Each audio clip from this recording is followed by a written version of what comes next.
Hello and welcome to another Wizard Ones Watching video. In this video, I'm going to be showing off my Bystial Dragon Link deck that I played at the Toronto Regional this past weekend. Unfortunately, I was not able to top. I stopped just shy of it, losing in the 8th and final round, bringing me down to X3. However, I think there's a lot of merit in the choices I made, and I'll be able to explain to you what cards worked, what cards didn't work as well, so that you can modify this list if you want in order to be successful at the next tournament. So, without any further ado, let's get into the main deck. So we decided to play 47. It was a last minute 47 over 46, but I'll explain that in a second. So the rocket package, we have Double Tracer, Caliber, Recharger, Absoluter. It's all pretty standard at this point. I really like Caliber. It's like that extra tuner if like your Tracer gets targeted with like Book of Moon or something like that. And then you use that and a Bystial in hand in order to make a Bystial Dispatter, and then you just go off. So definitely pretty cool.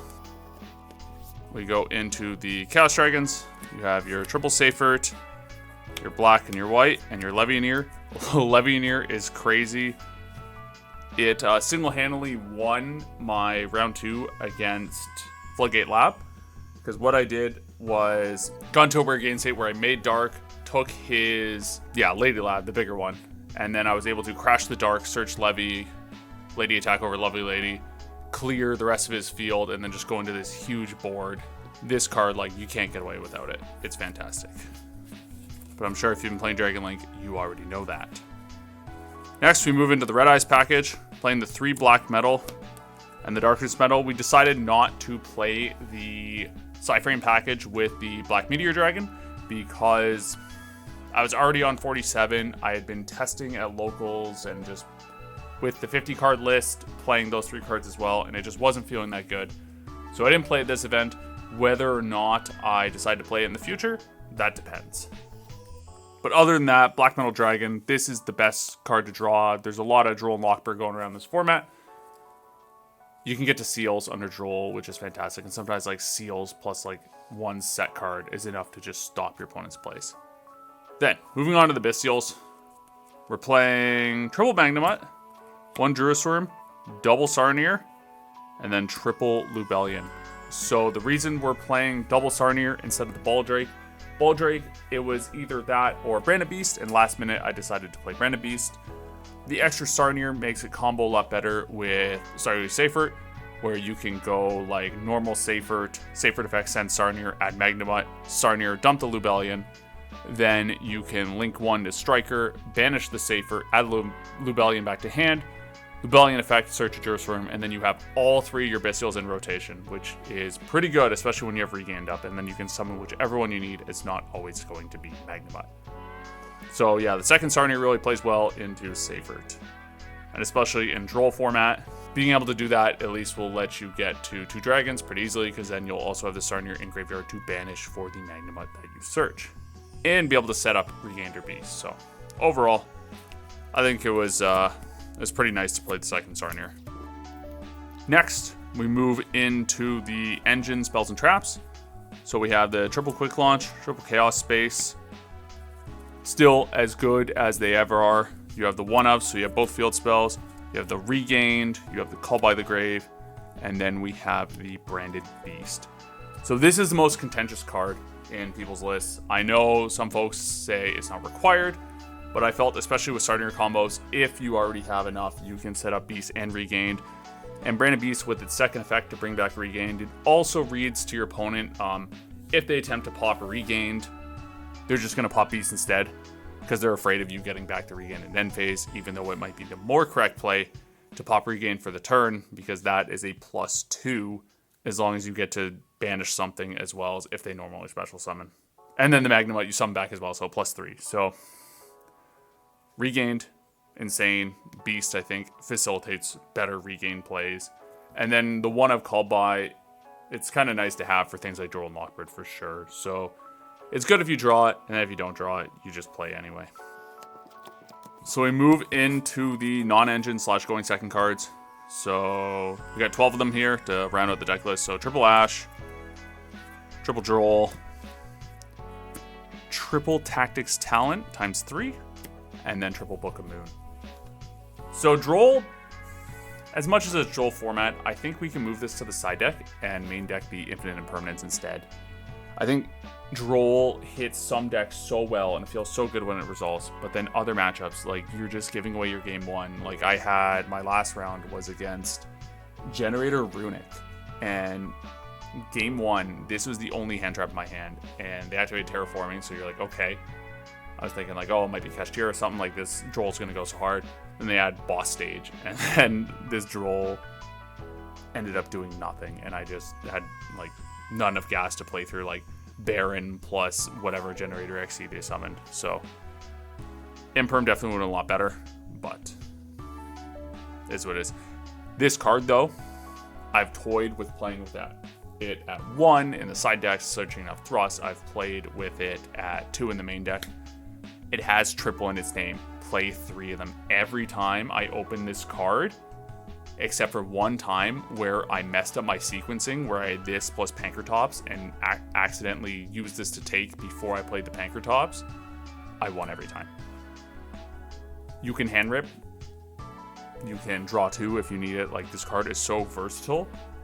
Even if you get drolled, like, you hand rip, and then it's like, okay, you set up seals, and they have 4 cards left in hand. You know what they are, except for the card they do for turn, so you know exactly what you need to bounce or what you need to react to. So, super powerful. I almost wouldn't be surprised if this got limited in the future.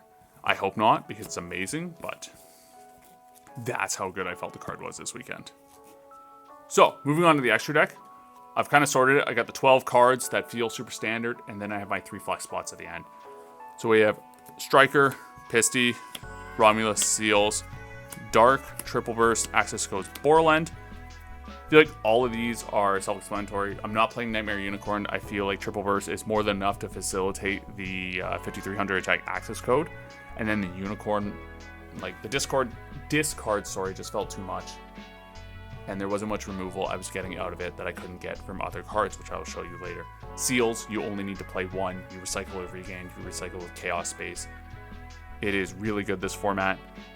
Especially, like when I mentioned before, if you have talents, like talents plus seals is amazing, unless they have like the absolute nuts hand. What also was really good was there was games where I ended, like my end board was like seals plus Book of Moon, and then a lot of decks can't play through that. Especially there's a lot of... I didn't end up playing against Branded. I think Branded's the only deck that kind of gets away with that. Like, or sorry, the fusion decks kind of get away because you can still fuse the face down cards, but everything else you can't link summon, you can't XYZ, you can't synchro, and then I can just bounce whatever's there, and then my opponent is just unable to break my follow-up. Then we move on to the synchros. So we have Savage, Baron, Dispatter, Chaos Angel. Those all seem super self-explanatory. I really like Chaos Angel this weekend. It takes something as simple as like a Bystial plus Safer, which seems pretty non-threatening, and turns it into something that is unaffected by monster effects. I get the banish, and then it protects my monsters from being destroyed by battle. So just a ton of utility in this card. If you're able to summon it that way, it kind of just comes out of nowhere, removes whatever problem is on the field, and then helps you stall it out. I played against Pearly in round 6. They hard made Noir, so I was able to make Chaos Angel, remove everything else off their board between that and a Levianeer. And then I basically was able to stall them out until they were essentially forced to start using Noir shuffles in order to break my resource loop. And then this was enough to punch over the Noir. Lastly, as I mentioned before, I got the 3 flex spots. So we have the Scarlight for time, as well as clearing boards. We have Sky Striker, Ace Azalea, and IP Masquerena. The thought process on this, the IP is like, sometimes you have awkward boards where you have seals and then you have 1 to 2 monsters left.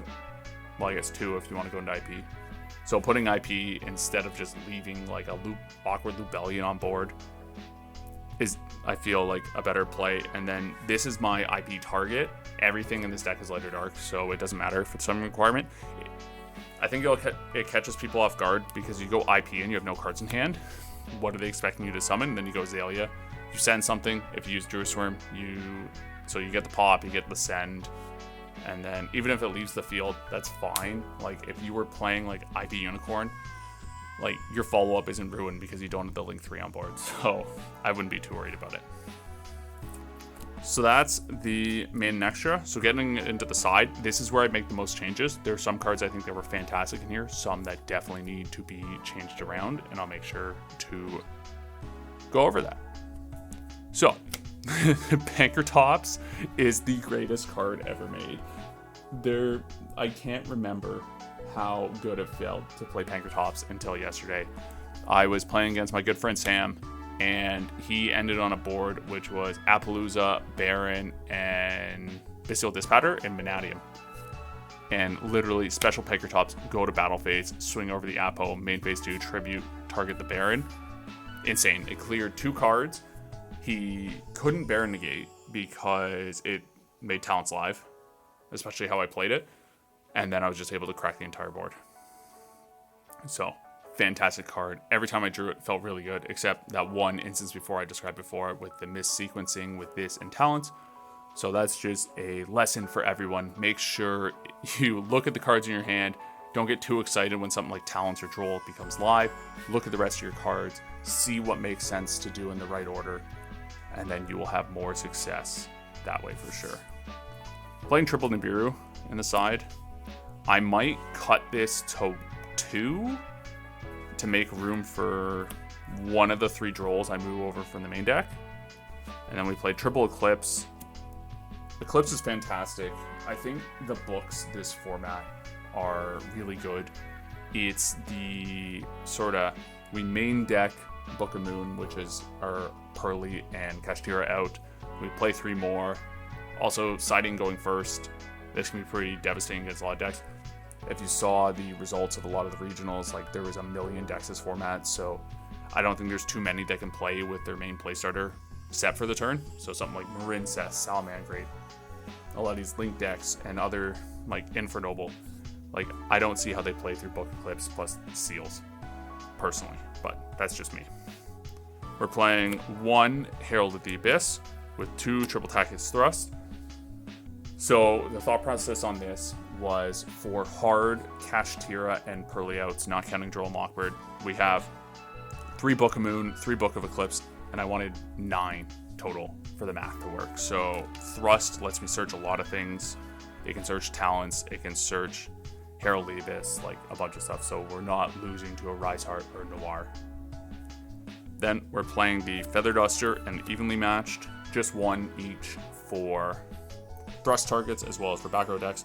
I did play against Floodgate Lab for my first 2 rounds, lost the first one, won the second one, so maybe a bit more spell trap removal is required, but I wasn't expecting people to be on Floodgate Lab. I was expecting Furniture Lab, which, judging by the first place at the Toronto Regional, seems like the better deck. Lastly, these are the cards I would change because they just felt so bad. D-Barrier, and there's only one time I drew it, and that was when I was siding against Jedgar Runic in my last round. I drew 2 of them with double Bystial and Levianeer, so card wasn't doing that much. Honestly, what I would do is when I talked about replacing one of the Nibirus with Droll, sort of these 3 become Droll, and then this for another thrust target for going first would be Daruma Cannon. So that's the deck list.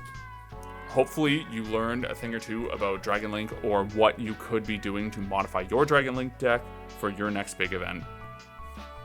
That's all I have for this video. I will see you guys in the next one.